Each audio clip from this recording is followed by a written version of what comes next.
What up, Screen Fiends? I'm GB, and you're tuned in to Headz TV, where we like to discuss all the wonderful things appearing on your movie and your TV screens.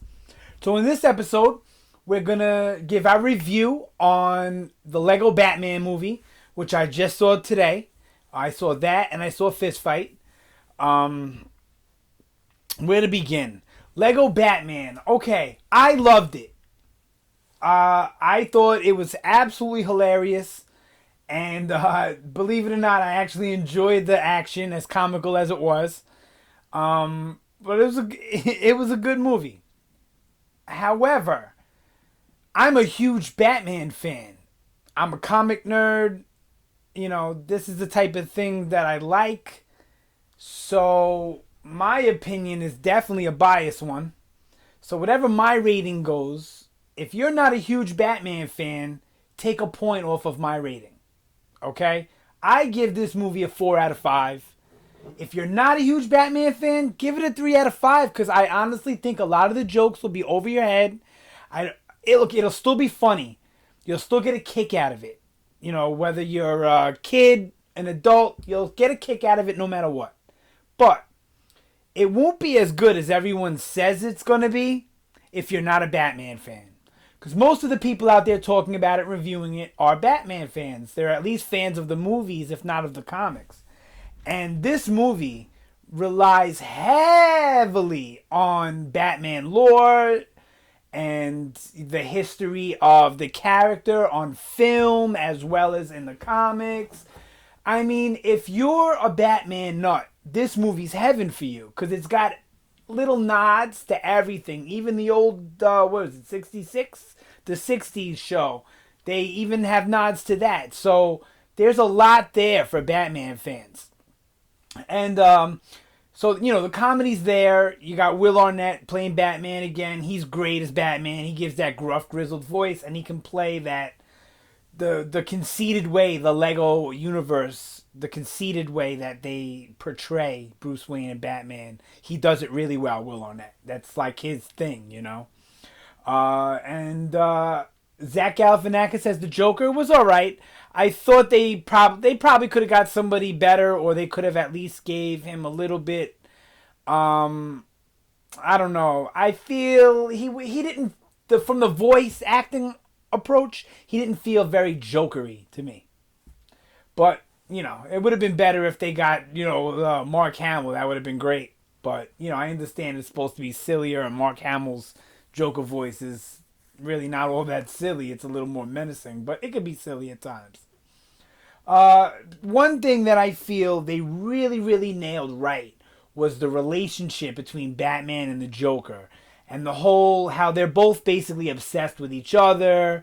And, you know, I don't want to give away too much for those of you who haven't seen it. I'm pretty sure most of you have seen it now. I saw it a little late. You know, I just saw it, so I think it's been out for like a week or two already. But I enjoyed it. I definitely recommend to go see it. If you were a fan of the Lego movie, or you're a fan of today's animation, you know, the world of Pixar, DreamWorks, and all that, you know, definitely go see it. It's definitely worth it. Your kids will definitely get a kick out of it. If you're a Batman fan, it's a must-see.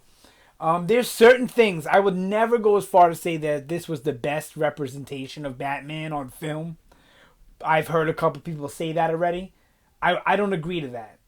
This is what they nailed better than most of the film shows, whatever, Batman animated series excluded, was the relationships between the characters. And even though these are more outlandish versions of the characters, the relationships are still very much the same. And I love the way these Lego movies can poke fun at themselves. It makes them so much more fun to watch. The fact that they don't take whatever their movie's about too seriously. And yeah, I really enjoyed it. One thing I didn't like, I didn't think it needed, was at the end there's a, you know, of course there's a big huge battle with a bunch of characters that are not from Batman. They're just Lego characters.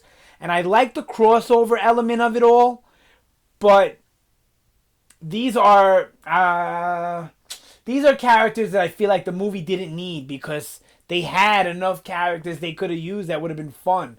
And I feel like they still could have had nods to the whole Lego universe without having this full-blown battle at the end with all these characters that are not from the Batman universe.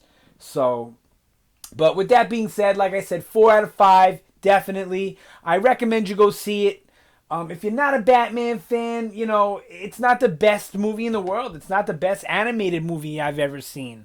I think I enjoyed the Lego movie more than I enjoyed Lego Batman. And I'm a huge Batman fan. So, but I really enjoyed it. Don't get me wrong. All right, so that's about it. I don't want to ramble on. You know how I definitely get to rambling. So, yeah, that's it. You got anything to say? You want to voice your opinions on the movie? Or want to criticize my video or the way I do things? By all means, hit me up down below. I'm always knocking shit over. It's like every video I'm hitting something. Anyway, yeah, so definitely show me some love down below. Like, share, subscribe, all that good stuff. You got anything to say? Good, bad, or the ugly? By all means, say it. It's all welcome. And, yeah, that's about it. So you guys have a great night, and I will see you next time.